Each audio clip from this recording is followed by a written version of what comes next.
Méditation du 9 mai, une pincée de sel. Personne ne m'a jamais demandé le numéro de téléphone d'un dealer. C'est de la musique et rien que de la musique. C'est ça l'influence que j'exerce. Citation de Pete Doherty. En 2020, un terrible virus a paralysé le monde. Je ne peux rien dire de positif à ce sujet, mais dans mon désir d'en savoir plus sur la manière de mieux me protéger, j'ai appris quelque chose d'intéressant sur les virus. Je souhaite vous en faire part aujourd'hui, sachant qu'une image vaut mieux que 1000 mots quand il s'agit d'enseignement spirituel. J'ai donc appris que les infections virales obligent notre corps à produire du mucus pour créer un environnement dans lequel elles peuvent survivre et se protéger. Pour combattre le virus, il faut modifier l'environnement. Le médecin prescrit donc un médicament capable de détruire les conditions créées par le virus. En d'autres termes, on tue un virus en modifiant l'environnement dans lequel il se développe. La même chose se produit dans le cas des infections urinaires. Dans un environnement acide, les bactéries qui les provoquent prolifèrent. Il faut donc ingérer quelque chose qui modifie le pH de l'environnement. Je ne sais pas à quoi ressemblent les environnements dans lesquels vous évoluez. Je ne connais pas l'entreprise où vous travaillez, l'église que vous fréquentez, la famille avec qui vous vivez, les amis avec lesquels vous passez du temps. Mais je connais suffisamment l'humanité pour savoir que divers virus prolifèrent au sein de chacun d'eux.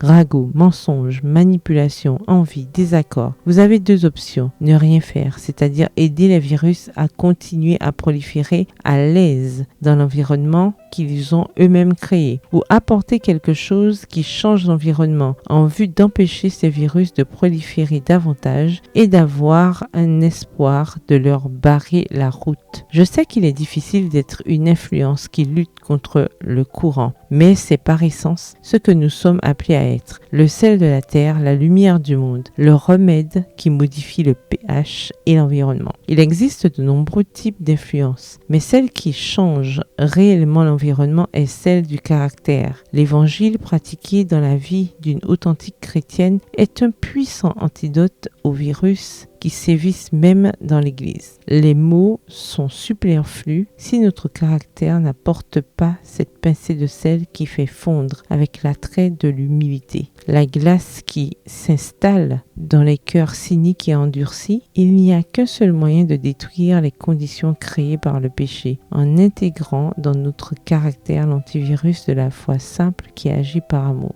Quelle influence exercez-vous? Jésus-Christ a été la plus grande influence pour le bien, la santé et le bonheur que ce monde ait jamais connu. Se tourner vers lui chaque matin est le premier pas à faire pour être une pincée de sel qui contrebalancera le mauvais goût d'un environnement où prolifèrent les virus. Le verset du jour se trouve dans Matthieu 5, le verset 13 dans la version Bible en français courant. C'est vous qui êtes le sel du monde, mais si le sel perd son goût, il n'est plus bon à rien. Bonne journée, que l'Éternel vous bénisse.